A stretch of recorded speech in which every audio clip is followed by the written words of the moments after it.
Hi, and at long last I'm going to go through my Antorus companion guide for Retribution Paladins. I'm fairly sure they're not going to change anything now, especially after having to deal with the patch 10.3.5 implementation. So what I say now should be good for a few months at least. So first of all, just to note down that the Retribution Paladin mechanics haven't really changed since the last tier. So my Essentials guide from 7.2.5 is still valid for now, but there are some changes with Trinkets and tier that affects the way we'll be doing things. So when it comes to the tier set bonuses, the 2 set bonus is very powerful and it's very important to get that as soon as possible. If you have the tier 20 set bonuses from Tomb of Sargeras, then these can be folded in. Generally speaking, the 4 set bonus from tier 20 is a bit more powerful than the 4 set bonus from tier 21, but with high enough item level, then you would be wanting to move over to the 4-piece tier 21. You know the answer to this one. It's going to be you need to sim it to see when it's best for you. But as a general rule of thumb, if your tier 21 pieces are about 20 to 30 item levels above your tier 20 pieces, you would change over the tier 21 set bonus. So assuming you've got your 4 set tier 21 set bonus, what does this mean?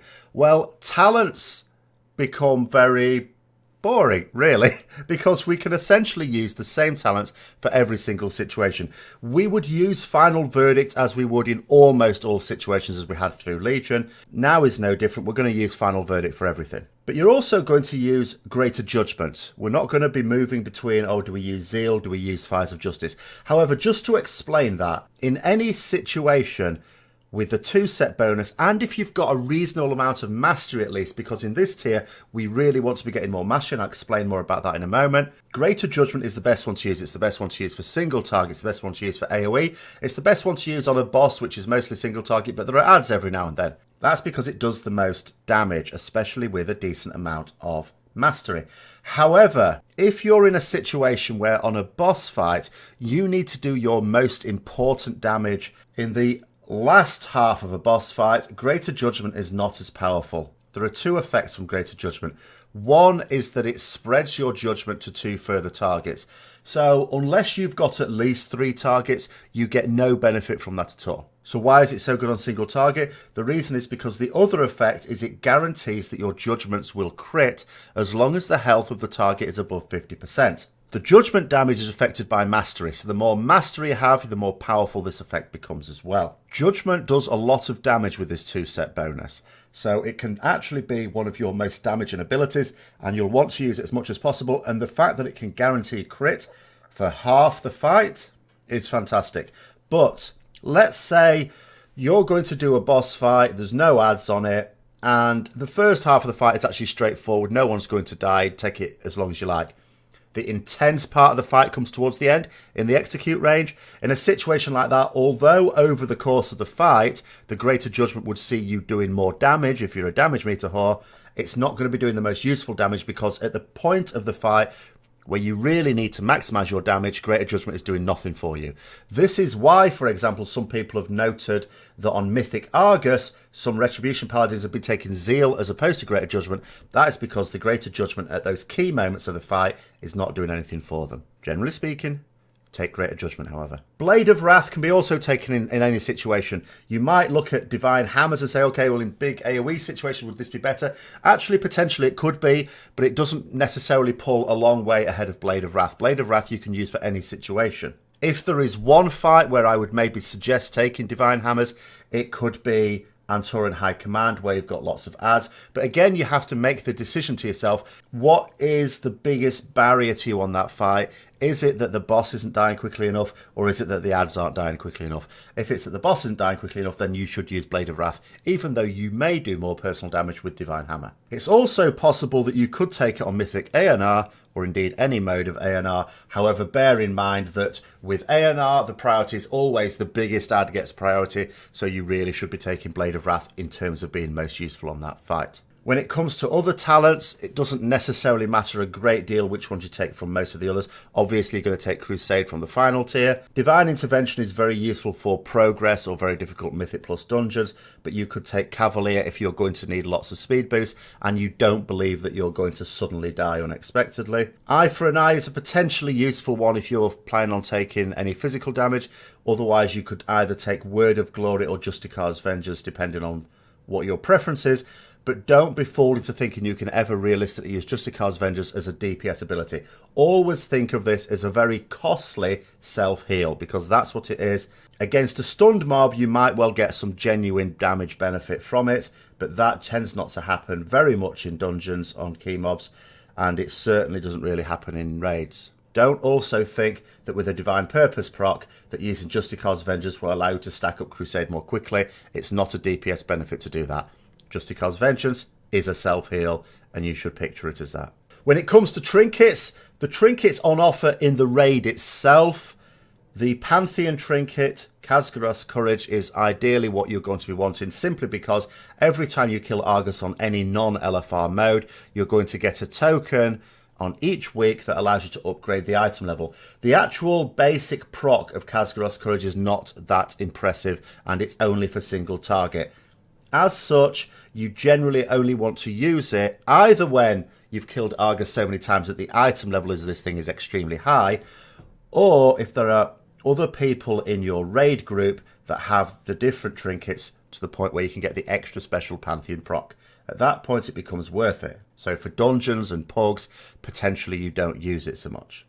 So what can you use? Gorshalat's Legacy from Agrimar is very good for AoE. It can also be good for single target if you have it decent enough item level and depending on what your other trinkets are. Seeping Scourgewing is the bis amongst bis of single target trinkets for us from the raid. But do remember, with this trinket, it does not do as much damage in AoE situations. And what I mean by that, I don't just mean that it's specialised for single target and not going to be as effective for AoE.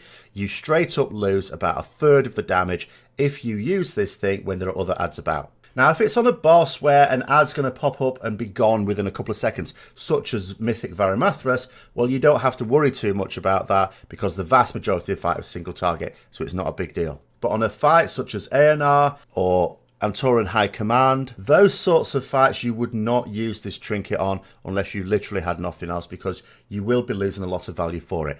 As with all things, of course, ideally what you would want to do is to sim it, but those are the three trinkets of choice from the instance.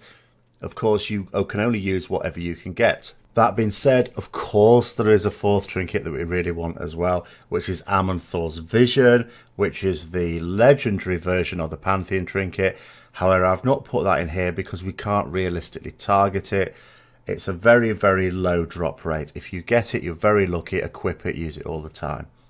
But the vast majority of us cannot realistically plan for having that trinket. At least not at this point in the expansion. There are trinkets from outside of Antorus which are still very strong if you have them at a decent item level, such as Memento of Angerboda, Arcano Crystal, and so on. But again, there are so many trinkets that in terms of deciding which is best for you, you really need to sim it yourself. And there is a very easy way to sim yourself on raid bots now, so I should always check that out.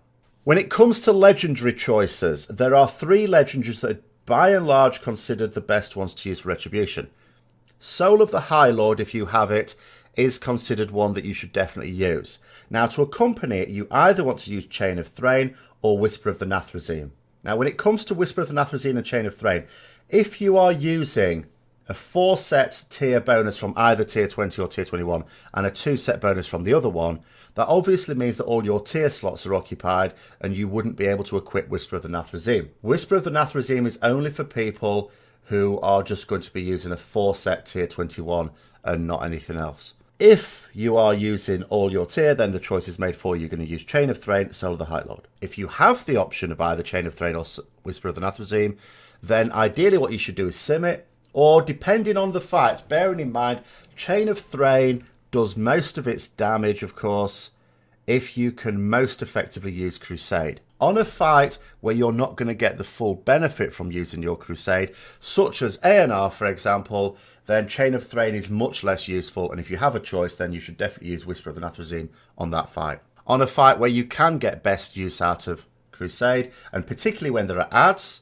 then of course you probably want to be using Chain of Throne. Sim it to make sure. Any other legendaries are lesser compared to those three, and they're very likely to sim lower, but again, you can only use which legendaries you have. Now, in terms of some general tips, when using Shield of Vengeance, of course, this looks like a defensive, but in actual fact, anything that does damage is an offensive ability, and it should be used aggressively. You should aim to use Shield of Vengeance as much as possible, but you need to make sure as much as possible that you burst the damage. If the Absorb Shield is not completely exhausted, you will do no damage with this at all. One little tip, however, if you know that some damage is incoming and it'll definitely break the bubble, what you should aim to do is to activate Shield of Vengeance well ahead of it. You just need to make sure that the bubble gets burst before the end of the duration. By activating it, say 10 seconds before the event, as opposed to 1 or 2 seconds before the event, you're actually starting the cooldown for your next use of it. On a fight where you can almost use this off cooldown,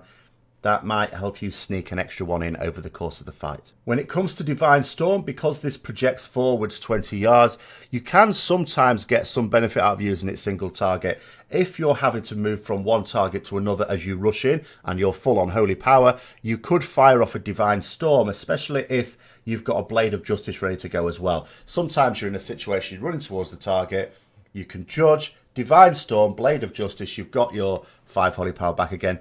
So effectively you haven't wasted anything and you've gained the benefit of some Divine Storm damage, whereas you'd have had no damage at all with that run-in. When it comes to choice of potion, Old War or Prolonged Power Pot, well, I would take both. Each of them has its use in different situations now. In a situation where you expect some cleaving to be done during the duration of the potion, you should take Potion of Prolonged Power. Similarly, if on a fight you're not going to use Crusade right at the start because you need to save it for a very important add, then you should use Potion of Prolonged Power. 2 fights where this is important, Portal Keeper and Kingaroth. On Portal Keeper, the first portal is likely to activate well within the 1 minute of Potion of Prolonged Power. So you can use Potion of Prolonged Power on the pull, don't use Crusade. When you go into the portal, you've still got your potion active and you can use your Crusade and burst down the portal boss very quickly. The same is true on Kingaroth, particularly on Mythic Kingaroth. This is very much the done thing. Use your Potion of Prolonged Power on the pull, don't use Crusade. When the first ad comes up, you've still got your Potion of Prolonged Power going. You can use Crusade, helps you burst down that very crucial ad quickly. In other situations, if it's a pure single target phase, even if it's not a pure single target boss, then you would use Potion of Old War. You particularly use Potion of Old War during Crusade. You would not use that if you weren't using Crusade. If you had to use a potion for whatever reason, but you weren't going to use Crusade at the same time, then you should probably use Prolonged Power. When it comes to choice of gems and enchants, there's generally going to be one of 2 ways. You're either going to gem and enchant haste, or you're going to gem and enchant mastery. As with all things, you probably should sim yourself a little bit for this, but a little bit of caution here. Although it's great to sim yourself for stat weights to swap around different pieces of gear, gems and enchants are a little bit more permanent. Once you put those in, it's an expensive business to have to keep changing them every few fights. What I would generally advise is, if your haste would still be over 30% if you changed all your gems and enchants to mastery, then by all means gem and enchant mastery. If, however, depending on the gear you use, sometimes it would drop below 30%, I would enchant and gem haste. Don't read into that you should be aiming to get up to 30% haste, by the way. It would be lovely. It's not always feasible. I am a long way off that. I'm on about 23, 24% haste. All I'm saying is, unless you were definitely going to be over 30%, I would not advise gemming or enchanting mastery. In those situations, gem and enchant haste. When it comes to relics, our Bis relic is, as always, Wrath of the Ashbringer, extending the duration of our crusade. High Lord's Judgment is also a very powerful one now. And remember, it all feeds into each other with the mastery. Because mastery buffs the damage of our judgment, and because Greater Judgment effectively buffs the damage of our judgment because it automatically crits on any target above 50% health, that means the High Lord's Judgment trait also is going to have an increased effect. So anything that buffs our judgment in this tier is really good because everything just feeds into it. Beyond that, anything that buffs Blade of Justice is going to be sort of second and third place there. Generally speaking, you would be saying, I want Wrath of the Ashbringer, I want High Lord's Judgment, After that, I sort of want something that's going to buff my Blade of Justice. After that, I want something that's just going to buff anything to do with my damage. After that, you can consider anything else to be fairly worthless. The ideal secondary trait on the Netherlight Crucible would be Torment the Weak. So your ideal set of traits on a relic would be High Lord's Judgment, Torment the Weak, and Wrath of the Ashbringer. Antoran High Command drops a Holy Relic with Wrath of the Ashbringer, so you generally want to always be in on that fight to try and sneak a Titan Forged version of it. When it comes to general boss advice, there are a few bosses where you can use your Paladin Cunningness to sneak a little bit of extra damage or to help out a little bit. On the first boss of Garothi Worldbreaker, Blessed of Protection will protect you from the eradication. On Mythic and Heroic, definitely this is worth doing. It might well be that if you're very highly geared, that on Normal and Heroic you can survive an eradication, in which case you don't need to use the bot, but you might want to take eye for an eye just to avoid any accidents. Antoran High Command, you have a lot of scope for affecting your overall damage here. The reinforcements, when they come in at all, which is most of the fight, come about every half a minute. That lines up nicely with Wake of Ashes if you save it. The ideal situation would be don't use Wake of Ashes just before reinforcements, wait for the reinforcements to come in, and then use Judgment, Divine Storm, Wake of Ashes. You should have enough time to do those three things very quickly before they go charging off to the ranged. That should really help you to maximise your damage on that particular fight. It's also a fight where you could, as I said earlier, take Divine Hammers if you wanted to as well. There's plenty of people who are ranking who take that as well. But bearing in mind, if you get to a situation where there's a lot of people dead, the boss needs killing, your Divine Hammers is useless if you've just got to basically focus the boss at the end. Portal Keeper, obviously, as with anything where there are important adds, you want to be aiming your Divine Storm through the imps, bearing in mind also Wake of Ashes is also going to be want to aim through as much as possible because it's going to stun them apart from anything else. On Mythic, you must save your Crusade for the portal bosses when you're in on the portals. You may also want to do it on Heroic as well. Iminar, the best advice I can give on Iminar, Retribution specific, is do not use Crusade just before you're about to transition. That's pretty embarrassing. You want to make a bit of a judgment call in terms of using wings. If it comes up and you're thinking, we're quite close to transitioning here, don't use it. You want a good half a minute before you transition. There's nothing worse than popping your wings, 10 seconds later, it's time to go over the bridge, completely wasting it. In addition, when it comes to the sleep canister, we have a bit of a problem with Will of the Ashbringer in that it breaks us out of the stun before we're really ready to be broken out of it. This can end up causing us to inadvertently sleep everyone in melee. The best thing to do in a situation like this is to track when the sleep canister's coming in, get yourself ready, always assume it's going to be on you, have your exit strategy worked out, work out where you're going to run to, and as soon as you see it on you, run out to that position. If it doesn't land on you, great, that's fine. When it comes to Kingaroth, again, we need to save Crusade for the adds on Mythic at least. So use your potion at the start, but don't use Crusade. Wait for the first ad to come out. Always make sure you're in position at the right ad. We're not the swiftest. You want to save your Divine Steed, unless you've got two of them, for getting from the ad you're mainly going to kill to the third one. On Varimathras Mythic, it is possible if you've saved yourself your Holy Power when the ad is going to come in to fire a Divine Storm off towards it, as long as it's not baited too far away from you. On Coven, again, the same thing. Try and Divine Storm through mobs if possible.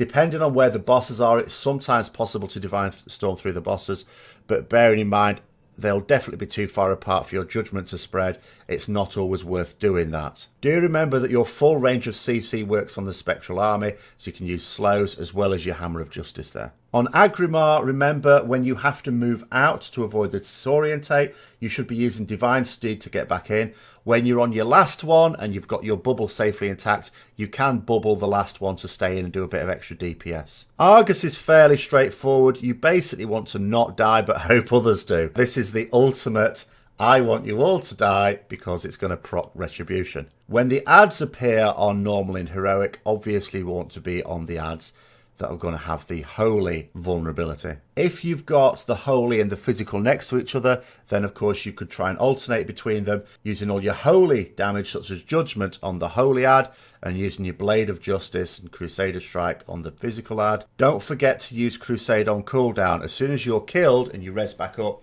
your Crusade will automatically reset. So if you had it available before that point of the fight, you've wasted it. So use it as soon as you can at every point of the fight. And as soon as you res back up, do remember that that crusade is available to you again and you can use it immediately. And that hopefully brings you up to speed with Retribution Paladin antics in Antorus, the Burning Throne. If you've got any specific questions, do ask below and I'll bring those up in a future Ret vlog.